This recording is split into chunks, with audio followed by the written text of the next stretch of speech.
আলহামদুলিল্লাহি রব্বিল আলামিন আসসালাতু ওয়াসসালামু আলা সাইয়্যিদিল মুরসালিন আম্মা বা'দ ফাআউযু বিল্লাহি মিনাশ শাইতানির রাজীম বিসমিল্লাহির রহমানির রহিম আসসালাতু ওয়াসসালামু আলাইকা ইয়া রাসূলাল্লাহ ওয়া আলা আলিকা ওয়া আসহাবিকা ইয়া হাবিবাল্লাহ আসসালাতু ওয়াসসালামু আলাইকা ইয়া নবিয়াল্লাহ ওয়া আলা আলিকা ওয়া আসহাবিকা ইয়া নূর আল্লাহ। আমার মাদানী চ্যানেলের সম্মানিত দর্শক শ্রোতাবৃন্দ, মনোযোগ সহকারে ফয়জানে সুন্নতের অংশ পেটের কুফলে মদিনা কিতাব থেকে রওয়ায়াত আর বুজুর্গানে দিনের ঘটনাগুলো শুনতে থাকুন, কেননা অন্যমনস্ক হয়ে এর বরকতসমূহ দূরীভূত হওয়ার সম্ভাবনা রয়েছে। হযরত উস্তাদ আবু জাফর আলাইহি রহমতুল্লাহিল আকবর এর পবিত্র ইরশাদ হচ্ছে, যদি পেট ক্ষুধার্ত থাকে তবে শরীরের অন্যান্য অঙ্গ প্রত্যঙ্গগুলো দুর্বল থাকার কারণে শান্তিতে থাকে, কোনো জিনিসের দাবি করে না। আর যদি পেট ভরা হয় তখন অন্যান্য অঙ্গ প্রত্যঙ্গগুলো পেট ভরার কারণে বিভিন্ন মন্দ কাজের প্রতি ধাবিত হয়।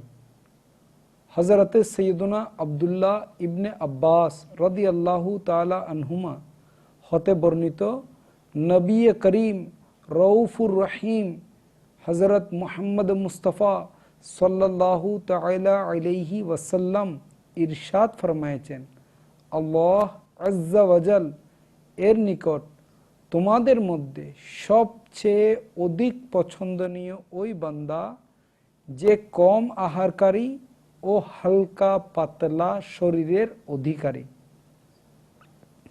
অধিক খাওয়ার একটি প্রধান বিপদ হচ্ছে শরীরের ওজন বেড়ে যাওয়া, আর পেট বের হওয়াও তো আছে। আজকাল উল্লেখযোগ্য সংখ্যক লোক এ রোগে আক্রান্ত। ওজন এর পরিমাণ নিজ নিজ শারীরিক উচ্চতা অনুযায়ী হয়ে থাকে। মধ্যম আকৃতির 5.5 ফুট তথা 66 ইঞ্চি লম্বা পুরুষের ওজন 150 পাউন্ড অর্থাৎ 68 কেজি এবং মধ্যম আকৃতির 5.25 ফুট অর্থাৎ 63 ইঞ্চি লম্বা মহিলার ওজন 130 পাউন্ড তথা 59 কেজি থেকে কখনো বেড়ে যাওয়া উচিত নয়। নিজের শারীরিক উচ্চতা মেপে উপরে দেয়া পরিমাণ অনুসারে যে কেউ ইচ্ছা করলে নিজের ওজনের হিসাব করে নিতে পারেন। যে যতটুক দীর্ঘাকৃতির হবে সে হিসাবে তার ওজনও তত বেশি হওয়া স্বাভাবিক। সৃষ্টির শুরুতে মানুষের শারীরিক আকৃতি অনেক বড় হতো, এই হিসাবে ওজনও অধিক হতো। যেমন প্রখ্যাত মুফাসসির হাকিমুল উম্মত মুফতি আহমদ ইয়ার খান আলাইহি রহমাতুর রহমান ইরশাদ ফরমান, আজিজে মিসর অর্থাৎ মিশরের বাজার থেকে যখন হযরত সৈয়দনা ইউসুফ আলা নবিয়ানা ওয়া আলাইহি সালাতু ওয়াসসালামকে এভাবে ক্রয় করেছেন যে তিনি আলা নবিয়ানা ওয়া আলাইহি সালাতু ওয়াসসালামের ওজনের সমপরিমাণ স্বর্ণ, ওই পরিমাণ রূপা, তাতারি মেশক, এক প্রকারের সুগন্ধি, মণি মুক্তা ও রেশমি কাপড় দিলেন। ওই সময় তিনি আলা নবিয়ানা ওয়া আলাইহিস সালাতু ওয়াসসালামের ওজন 400 রাতাল, আর এক রাতালের পরিমাণ আদাসের, এই হিসাবে 5 মণ ওজন ছিল। আর তখন উনার বয়স ছিল মাত্র 12 বছর। নুরুল ইরফান 378 পৃষ্ঠার মধ্যে দ্রষ্টব্য। তিনি আলা নবিয়ানা ওয়া আলাইহিস সালাতু ওয়াসসালাম সুডল ও সীমাহীন সুন্দর ছিলেন। আর তিনি আলা নবিয়ানা ওয়া আলাইহিস সালাতু ওয়াসসালাম নিজের ওজন অনুসারে নিশ্চয় দীর্ঘাকৃতির ছিলেন। মনে রাখবেন, যে বেচারা এ রোগে আক্রান্ত হয়ে থাকে তাকে দেখে, অর্থাৎ মোটা হওয়ার রোগে আক্রান্ত হয়ে থাকে তাকে দেখে হাসি ঠাট্টা করা অথবা শরীয়তের অনুমোদন ছাড়া যে কোনোভাবে তার মনে কষ্ট দেয়া হারাম ও জাহান্নামে নিক্ষেপ করা কাজ। এছাড়া এটাও আবশ্যক নয় যে শুধু অধিক পানাহারের কারণে পেট বের হয়ে যায়। অনেক পেট ভরে খাওয়া ব্যক্তিও হালকা পাতলা হয়ে থাকে।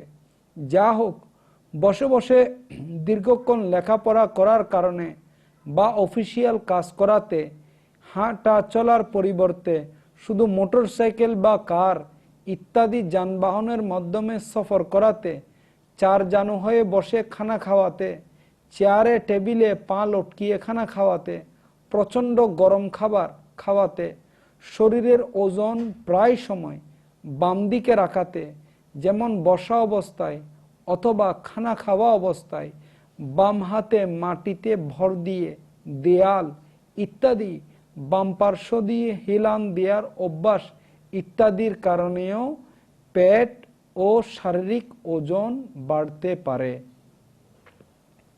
যে পেটের কুফলে মদিনা এর উপর আমল করে না, অর্থাৎ খুব ভালোভাবে পেট ভর্তি করে খায় পিৎজা, পরোটা ও নানা প্রকারের তেল ও ঘিয়ে ভরা খাদ্য অনবরত গিলতে থাকে, আইসক্রিম ও ঠান্ডা পানীয় পেট ভরতে থাকে, আর তার ওজনও বেশি এবং পেটও বের হয়ে আছে এমন হয়, তবে তার এটা বোঝা উচিত যে আমি নিজেই আমার ওজন বাড়িয়েছি। লোকেরা সম্ভবত ঠান্ডা পানীয় সামগ্রীকে ক্ষতিকারক নয় মনে করে, অথচ 250 মিলিলিটার একটি ঠান্ডা পানীয়র বোতলে প্রায় 7 চামচ চিনি থাকে, আর আইসক্রিম তো একটি চিনি বোমা।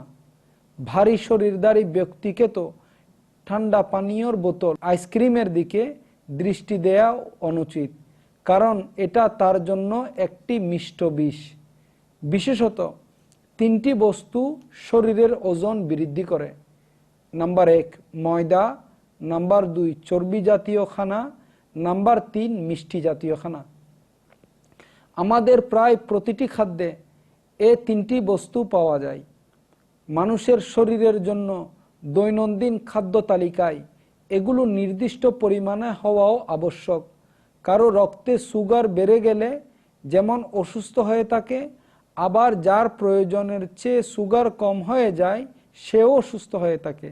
তাই যে পেট ভরে আহারকারী হবে তার পেটে এই 3টি বস্তুর পরিমাণ প্রয়োজনের চেয়ে বেশি প্রবেশ করবে, যার ফলে তার শরীরের ওজন বৃদ্ধি পেতে থাকবে, আর এ কারণে অনেক রোগ ব্যাধি হওয়াও শুরু করবে।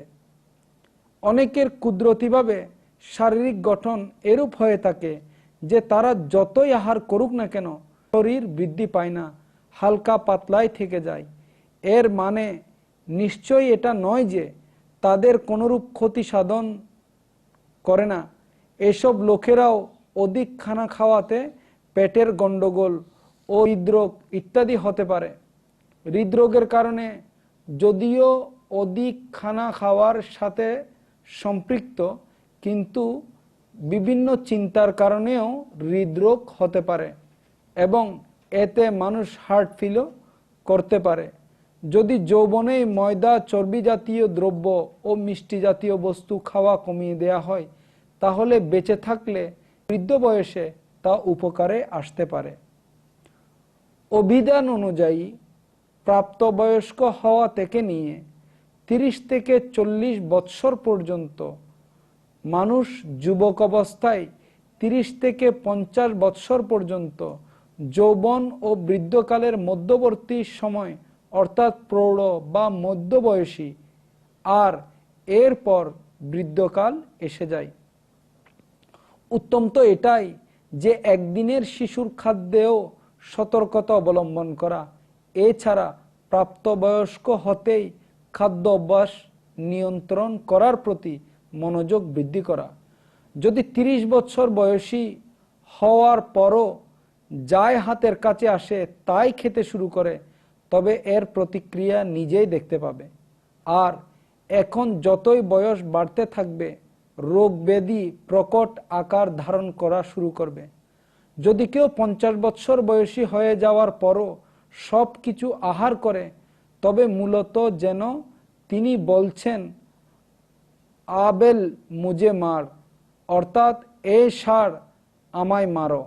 এ ধরনের মানুষ সুগার, কোলেস্ট্রল ইত্যাদি থেকে রক্ষা পাওয়া খুবই কঠিন হয়ে দাঁড়ায়। 30 বছর বয়সের পর প্রায় রক্তের মাঝে রোগ ব্যাধি জন্ম নিতে শুরু করে।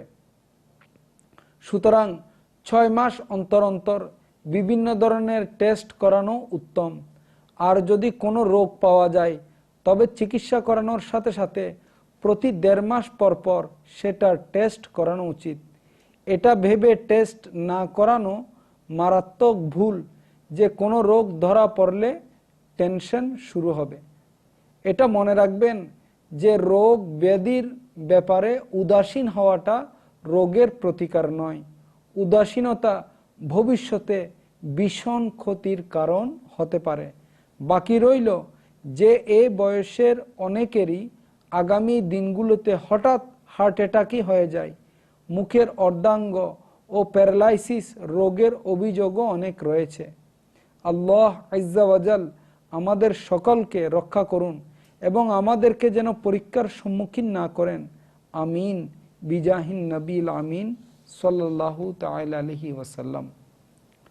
পিৎজা ও তেল ঘি দ্বারা প্রস্তুত বাজারে ফাস্টফুডের যে খানা পাওয়া যায়, এগুলোর দ্বারা খুব দ্রুত শরীর ও মেদ বৃদ্ধি হয়।